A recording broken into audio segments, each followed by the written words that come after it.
All right, let's talk about something that drives us all crazy, that little light on the dashboard. If your car is throwing a puzzle at you and you're tired of guessing, you are in exactly the right place. Today, we're going to put on our detective hats and solve one of the most common and honestly most frustrating automotive mysteries out there. Yep, there it is, that dreaded glowing symbol on your dashboard. You know the one. It's that universal sign for, hey, something's wrong. But it's so frustratingly vague, right? It never tells you what. It's annoying, and it usually makes you think, oh, this is going to cost me. But if you've plugged in a scanner and pulled this code, P0430, then guess what? Your mystery now has a name, and that's a huge first step. So in this explainer, we are going to break this thing down completely. We're going to demystify it, starting with what your car is actually trying to tell you. So what is this pesky P0430 code all about? What is your car so desperately trying to tell you? Well, I can tell you it's not just a random string of numbers and letters. Nope. It's a very, very precise message from your car's brain, and it's pointing us directly to a problem in your exhaust system. Okay, here's the official technical definition. Catalyst system efficiency below threshold bank 2. I know, that sounds super complicated, right? But don't worry. All it really means is that your car's computer has been watching the catalytic converter on one side of your engine, that's bank 2, and it's noticed it isn't cleaning the exhaust like it's supposed to. It needs to be at about 95% efficiency, and it's just not hitting that mark. Plain and simple, it's failing its pollution control job. Now, before we can point any fingers and find the real culprit, we need to understand the crime scene, We got to get to know the key players involved in this whole mystery. Because once you understand how these parts work together, you're already halfway to a successful diagnosis.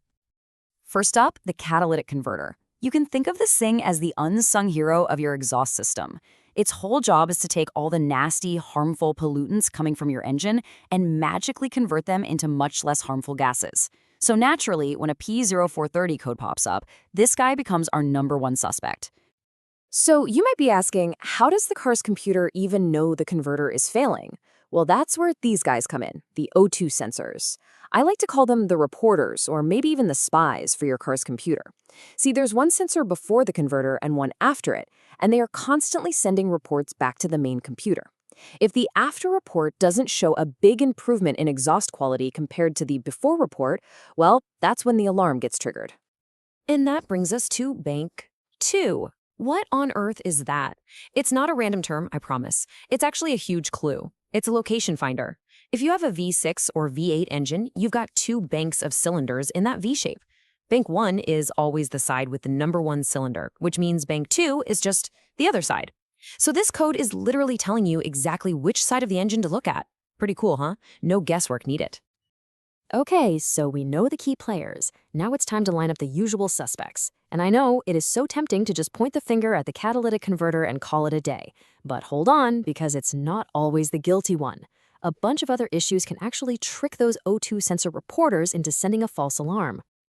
So yeah, the list of potential culprits is actually a bit longer than you'd think. Sure, a failing catalytic converter is the most common suspect, for sure. But the real problem could be something much simpler and cheaper.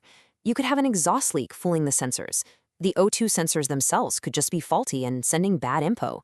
Or, and this is a big one, you could have an engine problem, like a misfire. That's the real villain here, causing all this damage downstream.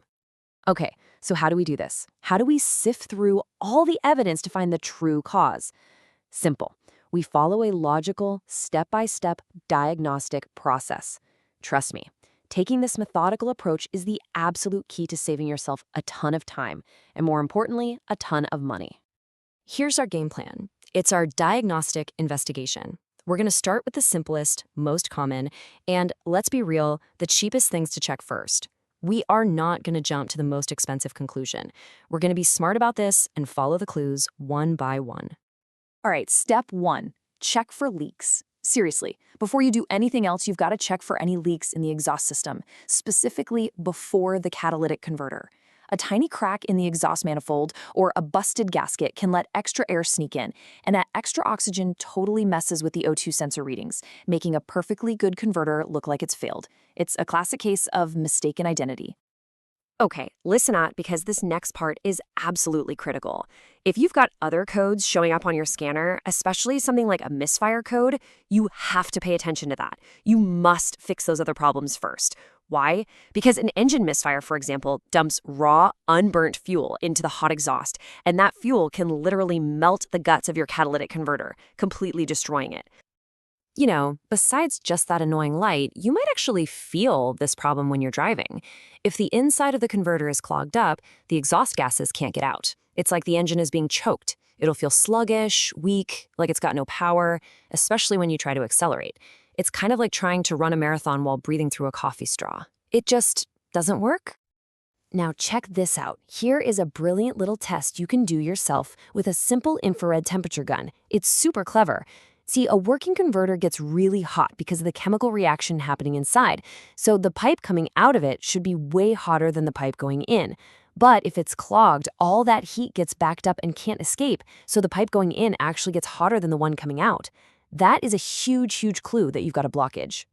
So, after we've checked for leaks, after we've tested the sensors and ruled out any other engine problems, we finally arrive at the single most important lesson in this entire investigation. This is the golden rule of this repair, the one thing you absolutely cannot forget. And here it is. I absolutely cannot stress this enough. Don't just replace the catalytic converter without finding the root cause. A catalytic converter is tough. They don't just die of old age. Something kills them. And if you don't find and fix what killed the old one, whether it's a misfire, a bad fuel injector, whatever, you are just going to end up destroying the brand new and very, very expensive converter you just put in. And really, that's what this all boils down to. It's about asking the right question. Is the problem the part itself, or is it whatever broke the part? Asking that question is what transforms you from just a part swapper into a real diagnostician. By following the clues like we've talked about, you don't just fix the problem for now, you stop it from ever happening again. And now you've got the knowledge to solve this P0430 mystery for good.